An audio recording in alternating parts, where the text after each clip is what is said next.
দশ পেরোনো শৈশব। দশ পেরোনো শৈশব আহ্লাদেতে ভরা, বাবা মা দাদু দিদার আদর সোহাগেই ভরা। দশ পেরোনো শৈশবে নেই তেমন কোনো চিন্তা ভাবনা, স্কুলের পাঠেতে মন বসানো আর এদিক ওদিক একটু ঘোরা ছাড়া বিশেষ কিছুই না। দশ পেরোনো শৈশব মানে স্কুলের গণ্ডিতে আবদ্ধ থাকার পালা। দশ পেরোনো মন জানে শিক্ষক শিক্ষিকার আদর ভালোবাসার পালা। দশ পেরোনো মন মাতে ছড়ায় গানে শিশু আড্ডায়। দশ পেরোনো মন জানে খেলনা পুতুল বা বল খেলার মজায়।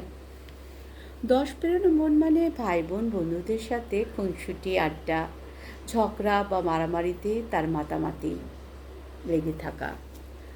দশ পেরোনো মন আবার কখনো ভারাক্রান্ত, শৈশবেই হয়তো মাতা পিতার বিচ্ছেদ বা মা বাবাকে কখনো হারানো। দশ পেরোনো শিশু কখনো আবার শিশু শ্রমিক প্রথারও বলি, যদি তার অভিভাবকেরা তার সঠিক দায়িত্ব এড়িয়ে চলে। দশ পেরোনো মনের গাঁথুনি সঠিক হওয়া যায়, তবেই সে বইতে পারবে বালির বাঁধ বা স্তূপের চায় অগাধ পারাবার।